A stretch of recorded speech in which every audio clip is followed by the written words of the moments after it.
تو اگر وہ 30,000 مسجدیں چھیننا چاہتے ہیں تو جو یہ ایکٹ ہے ان کی سرکار ہے، وہ ایکٹ کو ریپیل کرے گی۔ ممکن ہے یہ اس جانب اشارہ کر رہا ہے کہ بابری مسجد جیسا کوئی موومنٹ اٹھانے کی تیاری ہو رہی ہے، اور اس جج صاحب کے جس طرح کے ریمارکس آئے ہیں وہ یہ بتا رہے ہیں کہ انصاف کے تقاضے ایک بار پھر کہیں نہ کہیں ان کو نقصان پہنچنے والا ہے۔ 16 تاریخ کو ہی ایسی کیا جلدی تھی کہ جج صاحب نے ایک دن پہلے ہی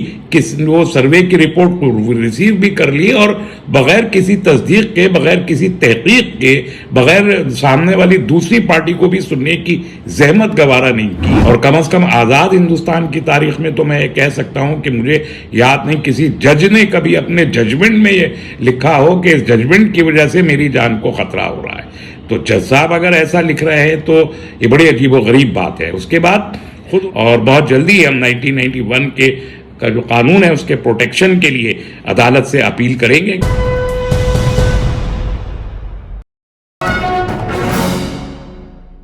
دیکھیں،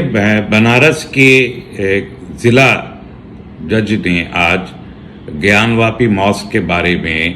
ایک انتہائی قسم کے تاریخی قسم کے ججمنٹ میں یہ کہہ دیا کہ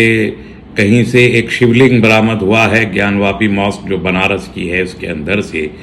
اور اس کی بنیاد پر جہاں سے وہ برآمد ہوا ہے اس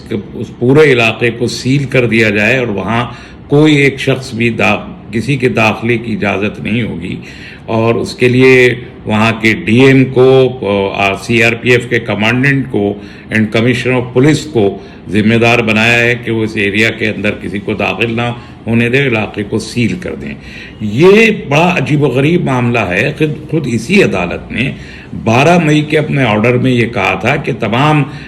کاشی وشوناتھ کمپلیکس کی، جس میں گیان واپی مسجد بھی شامل ہے، اس کی ویڈیوگرافی ہوگی اور اس کا ایک سروے ہوگا۔ تہہ خانے میں بھی جائیں گے، کوئی میں بھی، سب جگہ جائیں گے اور اس کی ویڈیوگرافی کی جائے گی اور سارے فریق جائیں گے۔ اس سے زیادہ حیرت کی بات یہ ہے کہ میں نے کبھی زندگی میں نہیں سنی یہ بات کہ ایک جج نے اپنے آرڈر میں یہ لکھا ہو کہ ایک معمولی سے سول سوٹ کو اتنا زیادہ اہم بنا دیا گیا ہے اور مخدوش بنا دیا گیا ہے کہ خود میری جان خطرے میں ہے۔ اب میری بیوی اور میری ماں مجھے مستقل کہہ رہے ہیں کہ باہر نہ نکلیں اور میں وہاں نہ جاؤں، سائٹ پہ نہ جاؤں، جان کو خطرہ ہے۔ اور تو کسی بھی جج نے،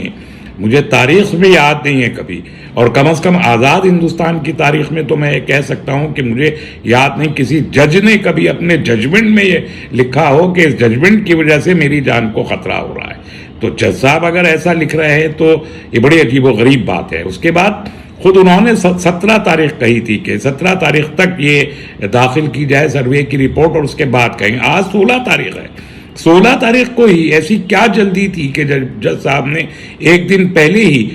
وہ سروے کی رپورٹ کو ریسیو بھی کر لی، اور بغیر کسی تصدیق کے، بغیر کسی تحقیق کے، بغیر سامنے والی دوسری پارٹی کو بھی سننے کی زحمت گوارا نہیں کی۔ ایک فریق نے کہا کہ ایک شیولنگ ملا ہے، وہ شیولنگ انہوں نے دیکھا بھی یا نہیں دیکھا، وہ اس کا فوٹوگراف اور ویڈیوگراف انہوں نے دیکھے یا نہیں دیکھے، اس کے بغیر انہوں نے اس قسم کا ایک حکم دے دیا، اور یہ جاننے کے باوجود دے دیا کہ پچھلے جمعے کو سپریم کورٹ آف انڈیا میں یہ کیس مینشن کیا گیا، اور چیف جسٹس اور انڈیا نے کہا کہ میں یہ کیس سنوں گا، میں پہلے فائلیں دیکھ لوں، اور پھر شام کے وقت انہوں نے یہ حکم دے دیا جسٹس جسٹس چندرچوڑ کو اور جسٹس نرسمہا کو کہ وہ پیر کے دن یہ کیس سنیں، یعنی منگل کو 17 تاریخ کو۔ تو سپریم کورٹ کو بھی 17 تاریخ کو یہ کیس سننا ہے۔ خود ضلع جج نے بھی کہا کہ 17 تاریخ کو ہم یہ کیس سروے رپورٹ دیکھیں گے۔ اس کے باوجود سب جانتے ہوئے بھی 16 تاریخ کو انہوں نے یہ آرڈر کیوں کر دیا؟ ان کو کہیں نہ کہیں یہ خطرہ تھا کہ 17 کو اگر سپریم کورٹ اس کو سن لے گا تو وہ کوئی ایسا آرڈر دے سکتا ہے جو یہ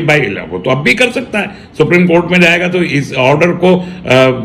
مؤخر کر دینے کا حکم سپریم کورٹ آف انڈیا بھی دے سکتا ہے۔ تو اس قدر تیزی کے ساتھ جو یہ چیزیں کی جا رہی ہیں، اور اس جج صاحب کے جس طرح کے ریمارکس آئے ہیں وہ یہ بتا رہے ہیں کہ انصاف کے تقاضے ایک بار پھر کہیں نہ کہیں ان کو نقصان پہنچنے والا ہے، اور ہمارے ملک کا جو جوڈیشل سسٹم ہے وہ جوڈیشل سسٹم ایک بار پھر خطرے میں پڑتا ہوا دکھائی دے رہا ہے اس قسم کے فیصلوں سے۔ اور میں سمجھتا ہوں کہ جو